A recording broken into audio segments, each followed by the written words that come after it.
Welcome. Let's play.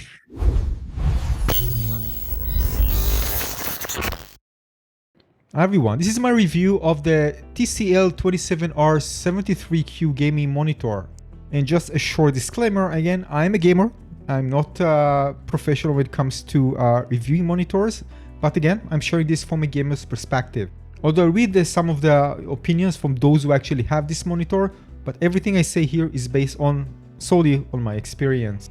Now I also tried the TCL 27G64, which is the cheaper version, and I really liked it, but it was really bad for HDR. The fastest response time, again, supposed to be the 1 millisecond gray to gray, was absolutely terrible. For me, based on my experience, unusable. I wouldn't touch it in any game. Brightness wasn't great, and it only has 180 zones, but overall it was very decent display if you're looking for something on a budget. And in Windows, I actually noticed really severe black smearing when I actually was on fastest. Now here you can actually see me testing it because I did several tests on the same games with the previous monitor and the 27R73Q to see and understand the differences. And this is something that someone recommended to actually test it out. And I find on fastest you can actually see it here. And then I realized, wow, it's actually so playable. The only thing that I actually noticed when it comes to inverse ghosting was actually just with the sign there that says welcome. But other than that, it was surprisingly good. I didn't even notice any black smearing nor inverse ghosting when I'm actually in Windows for some reason. I mean, I was surprised. How can it be? And for this display, it seems that black smearing is not even an issue, non-existent. The only issue again is inverse ghosting, by the way, in both displays. So I try other games like Hollow Knight, for example, which I notice here and there when I play on fastest, but overall it looks amazing. And I thought, wow, I should definitely see it here because of the contrast, the blacks and everything. I mean, but wow, it looks amazing. And then I realized that because of the curved linear design, because there aren't really lots of straight line, this is where you actually see it. Like if you walk towards, for example, a straight line in front of you, not vertically, horizontally in front of you, and you move, you're going to notice it. And if it's a vertical line, if you move left and right, you're going to notice it. And again, we're talking about the 3D. So because of the design of this one, I couldn't actually notice it. I think maybe just a little bit here and there, but overall it was just almost pixel perfect. And I try hard, trust me, to find a game where it's going to be prominent. And here I actually found it. And this is in Void Breaker. So in Void Breaker, you can see that if I move left and right and with the lines, there are straight line, or if I again move forward and backward and there are horizontal lines, I'm going to see it. But this is an extreme scenario for a game that you're actually going to notice it, the lines. You can see it on the area on the black itself, right? Inside. Only with the lines you can actually notice it. And even then, it's still playable because you're not just going to look at the floor. This is a game you're going to look forward, and when you play games like that, you won't find a situation where there are lots of this type of visualization. And this is why this is the only game among the 15 to 20 games that I tried that I actually notice something that is more prominent. Now, even if I change to fast, I notice it, but it's much less severe. I mean, it's there and definitely playable. But if you want to get rid of everything, by the way, in any game, you just change to normal, but of course it's going to be slower response time. So the bottom line take of that it does exist, as even if fast to some degree, but much less. In very certain, you can say, scenes in games, or can be in a game if it's like designed like that, like in Void Breaker. But you probably ask, well, if I'm going to use the fastest, I want to use it in competitive games. Otherwise, it's not really that an issue. And I can tell you, for example, Valorant, Counter-Strike, pixel perfect, like pixel perfect. I tried hard to find something, but I couldn't. It's just, again, for this type of games that aren't designed in the way that, you know, Void Breaker looks with all these straight lines and really dark. Most of the games are designed like that. They're not even that dark, of course. I couldn't notice anything. And I search, I move it slower, faster, try different, look at textures, close, from far, non-existent. So this is good news, because when you actually want to play with very fast response time, it's actually not an issue at all. So you can play games like that with the fastest response time, enjoy all the other benefits. I just want to say that I haven't done an input lag test yet, so this is something you also need to add into account. Alright, here you can see, for example, in Bloodborne, the problem with the inverse ghosting, like it's with the TCL 27G64. Again, I don't have it on fast on that display, but on fastest, look at that. It's just unplayable, right? Look at that. It's just unplayable. You can't play a game like that. And it's, you know, in every game, it's not like this, but here it's very exaggerated because of the dark scene. If I'm going to switch now to the 27R73Q on fastest, right? and you can see the difference. It's amazing. Actually here, notice a little bit, but look at that. By the way, all the little things that you see there is because of the aliasing on the shelves. It's not because of the inverse ghosting. Unbelievable, the difference. Night and day difference. Totally playable. So you can see this on fastest, right? Again, on the 27R73Q. This is just, there's nothing even to say. This is just goes to perfect, right? That's the difference. You can play this on fastest. Well, again, for this game, it's not really, I think, a big issue, but you can see the difference between the two. Fastest is playable on this display. It's not perfect, but it's very much playable. The only thing I need to do is do a good input lag test, although based on my testing initial with the 240 Hertz recording with my phone, and based on understanding again when I'm actually pressing how much it actually takes on the red switches to actually click, and what I see on the screen when it comes to the flash coming from the gun, it seems like it's very fast, but again we need to measure it in milliseconds or need to do more testing. Alright, so now that we know again that this is like the main thing, the issue with these displays, I mean the two of them, right? So the thing that is so much better. Here, for example, in Half-Life RTX, I didn't notice any issue, none, zero on fastest. So what also are the disadvantages that I noticed that are more noticeable? This is again 8-bit plus dithering. So gradients, especially when you have lots of black and some colors between them, like a kind of very subtle gradient, you're going to see some dithering. It can be quite severe at times, but again, in most situations, games, you won't notice anything. It's really an extreme situation where you see something like that, and usually when you see like those OLED HDR videos where there are lots of blacks around it and some bit combination of other things, maybe on YouTube when you watch it, you know, this kind of light around the video, you're going to notice it. But again, bottom line is for gaming, not an issue. In terms of the inverse ghosting, as I mentioned, I tried so many games, and again, it's playable, and that's the most important thing. It's playable. In most of the games, it's not an issue at all, almost pixel perfect.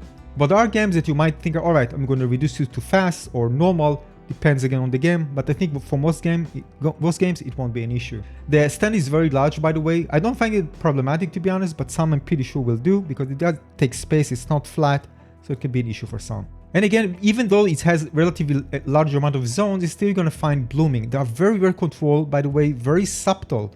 Even when I saw like those HDR videos, when you see like, you know, something very bright and lots of dark areas, still very well controlled. It looks great overall. So it's not like really annoying blooming. It's there, but it's really well controlled. So overall, not a big issue here. But in the same breath, again, it's not an OLED one by the pixel, of course. But if you look at the advantages, and there are so many of them. First of all, zero black smear. I didn't know the black smearing at all, personally. Maybe there are some rare situations, but in all the games that I played, I think maybe there was in Middle Eden with the particles, but I'm not sure because of the flying black particles there. I think it's the only place, but other than I'm questionable about that. But other than that, I didn't notice any black smear. Usually I notice it in Windows when I scroll.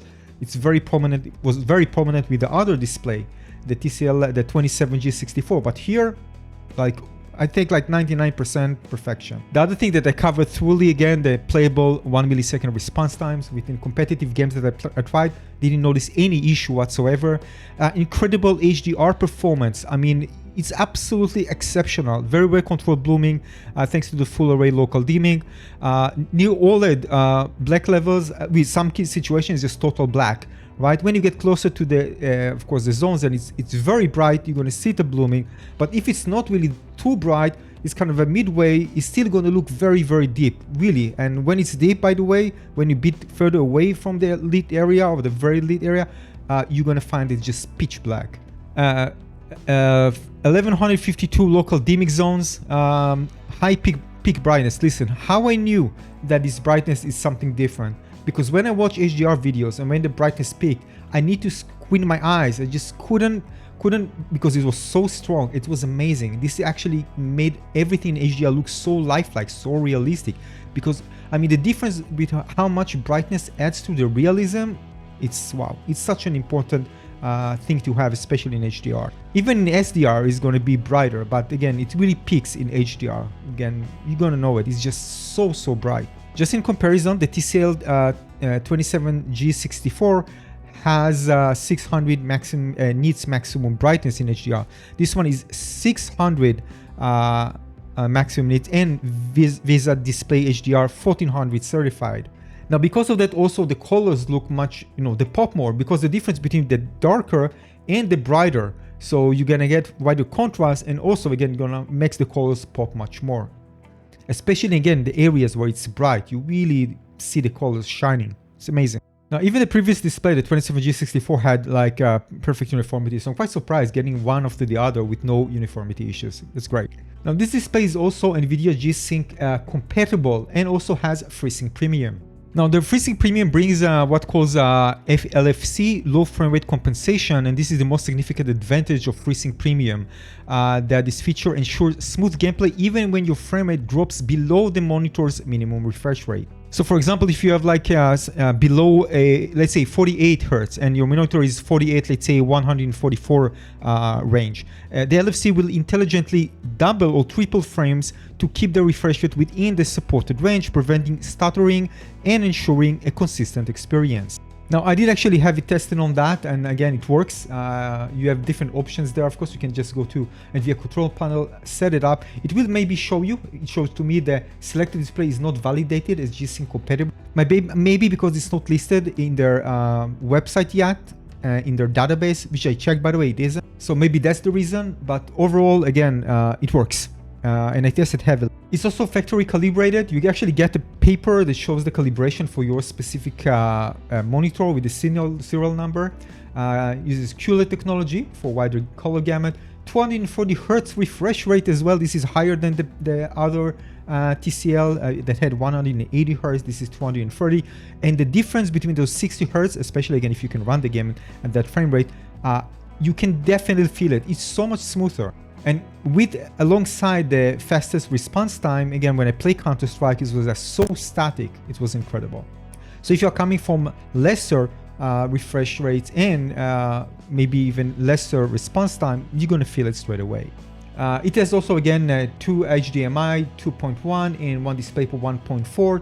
Ergonomics, again, the stand offers height, tilt, swivel, and pivot adjustments, which is great. And I actually check whether it gets hot. No, it's just good.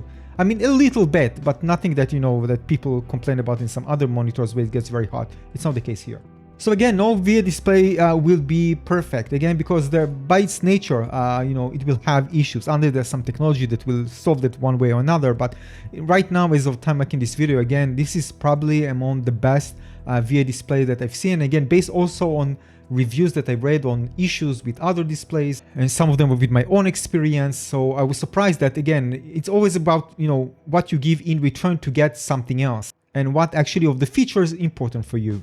So as I said, if you put it on normal, you will get no inverse ghosting, no black smearing. Even black smearing is non-existent anyway. It doesn't matter what I do. And you're going to enjoy all the other benefits. But even then, if you play on fastest, most of the games are playable on fastest, so you can play with the fastest response time. And you're going to get amazing blacks, incredible HDR, insane brightness, a calibrated monitor out of the box, zero black smearing based on my experience. I mean, maybe I think in one situation, but I think maybe there even it's just because of the ghosting that created with the speed that things go up. Because it was black, it actually created, a more extension of that. I don't think it was black smearing. Amazing colors because of the difference between very dark areas and the brightness, even in SD, not just in HDR. It has FreeSync Premium and G-Sync. G-Sync works, it is compatible, and I tried in many games. It has great ergonomics and it doesn't get hot. I mean, to the degree that you feel like, all right, this is not good. And again, the main issues, this is 8-bit panel plus dithering, FRC. So again, in certain situations with the gradients, you might find that kind of washed out colors. But again, in gaming, I didn't notice any issue. Can be inverse ghosting, both fastest and also fast, but it's very, very rare. It needs to be found like certain situations where I told you, like you have like those lines, straight lines, and then you go to notice it. Even in fast, but the fast is, it's almost like not an issue at all. In fastest might be for some, but still playable. But even fastest, just one game between 1.5, I would say, with all the like 20 games that I played, that I found something that I would say, all right, this is more prominent than others. Overall, most games probably you won't notice it. There might be a connection also for the high refresh rate, by the way, between the severity of that, but I need to check it out further. I haven't come to a very, let's say, a concrete conclusion. The stand is very large, yeah, something to note. It's kind of 2 arms. Again, blooming, you're going to notice, is still not an OLED, but still overall blooming well controlled, and the results, while considering the amount of local dimming zones, are excellent. So if you're among those who thought about getting an OLED as a main screen, but you're doing so many things with the screen and you just want something you don't need to worry about burning, so want something with really deep blacks and all of the other benefits that comes with it, the performance overall for this display is absolutely outstanding. And this is why I use it as a primary monitor, and happy, and I actually dropped, you know, my crave for actually getting an OLED. I thought I'm going to stay with the previous TCL, get an OLED, but you know, after seeing the performance, I say, all right, that's fine. I'm going to keep it for later. We'll see. Right now, I'm so satisfied with this monitor. Now, on top of that, I also checked it out on the PlayStation 5, same as the TCL 27G64, excellent HDR, VRR, 120 Hz support, and it works great. Same as what was with the previous screen as well. So as you can see, it's not perfect, and none of the VA are perfect, but this is, I think, like as close as you get to it. Like any review, I recommend reading other reviews as well, and maybe some of those more technical ones to understand further the pros and cons of the display. But for me, the bottom line, it's a keeper. This one stays because it's just amazing, at least for my needs. Thanks for watching.